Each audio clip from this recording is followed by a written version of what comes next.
The mysteries of the undead. Well, there's no mysteries. We're just who he is. Good evening, everyone. This is Jonathan the Impaler Sharky. Hoping you had a great weekend and a great day. It's yucky, it's raining, it's horrible here in Florida. Can't wait till I'm in Russia, especially at nighttime when it's cooler. It'll make me feel so much better. If you're watching the video on YouTube, which will be up tomorrow, you get to see my cats watching the rain. Yeah, four of my cats trying to be Hollywood, so they get their on film credit. Just chilling out, watching the rain. Lot of talk of late of a Edward Snowden. This is the NSA whistleblower. In his own words, he says, I don't want to live in a society that does this sort of things. Now you notice a lot of places have Crime Stopper things, report crime. Well, that's exactly what this guy did. He reported on the U.S. government violating the Constitution. Now everybody wants to lock him up in the U.S. government. I mean, this is just unbelievable. Are these people serious? And this guy has more information. You want to tick off somebody that has a 50 cal to your head and essentially can destroy you to the world? I'd be kissing his feet saying, look, we're sorry, blah, blah, blah, blah, blah. But let's listen to Edward in his own words. Here's Edward Snowden from Prim Whistleblower in Hong Kong.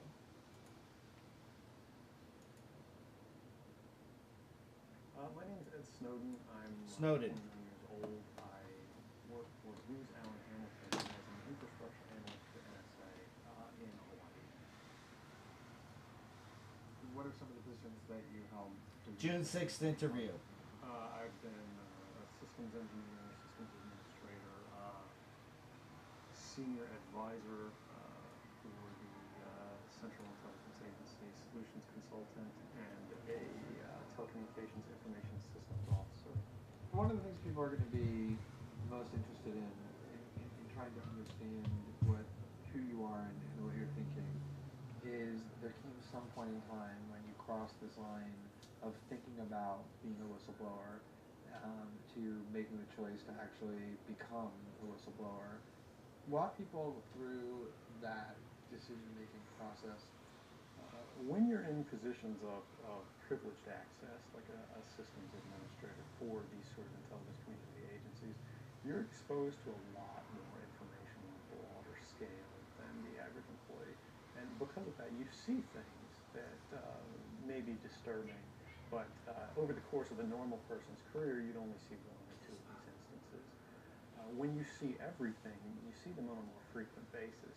And you recognize that some of these things are actually abuses. And when you talk to people about them, in a place like this, where this is the normal state of business, people tend not to take them very seriously. But over time, that awareness of wrongdoing sort of builds up, and you feel compelled to talk about it. And the more you talk about it, the more you're ignored, the more you're told it's not a problem.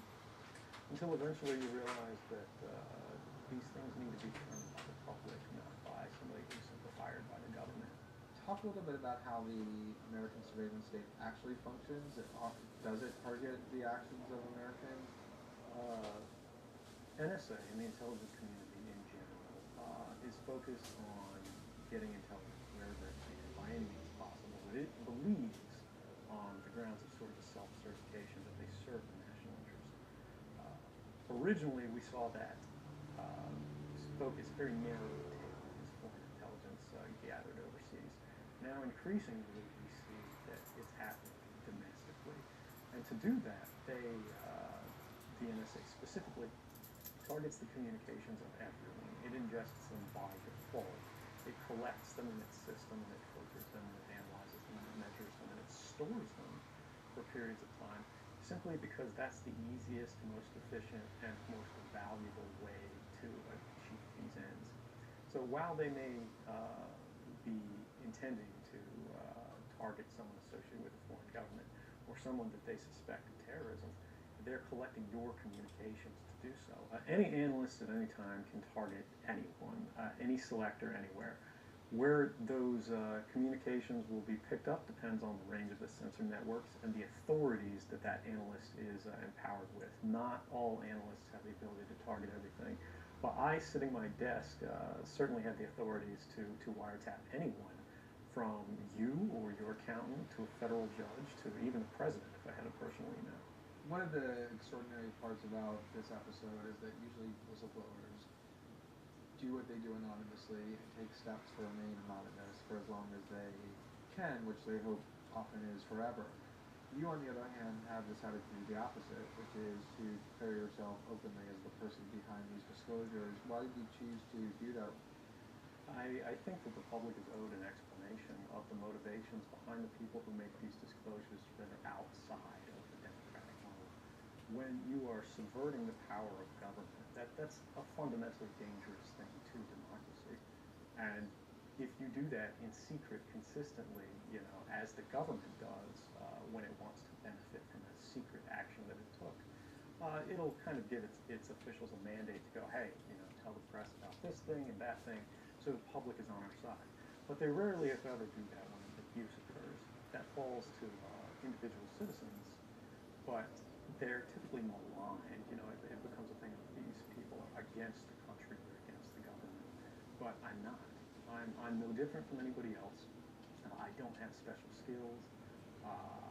I'm just another guy who sits there day to day in the office, watches what's happening, and goes, this is something that's not our place to decide. The public needs to decide whether these programs or policies are right or wrong. And I'm willing to go on the record to defend the authenticity of them and say, I didn't change these. I didn't modify the story. This is the truth. This is what's happening. You should decide whether you should be doing this.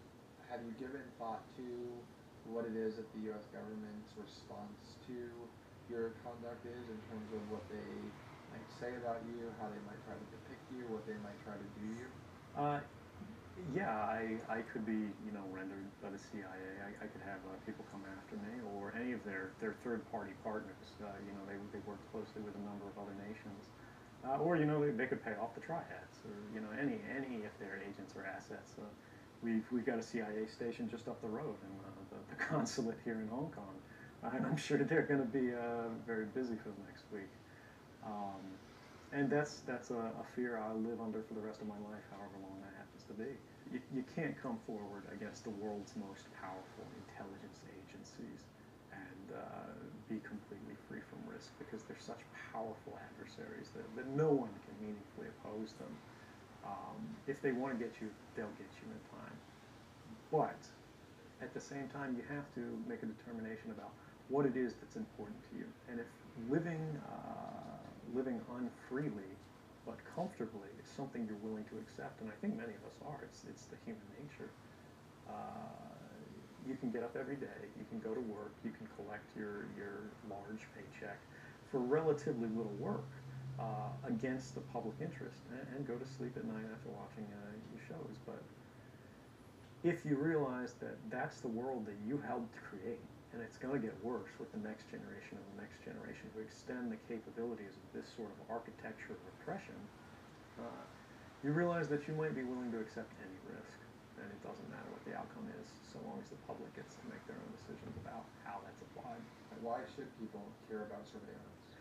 Because even if you're not doing anything wrong, you're being watched and recorded, and the storage capability of these systems increases every year consistently by orders of magnitude, to where it's getting to the point you don't have to have done anything wrong.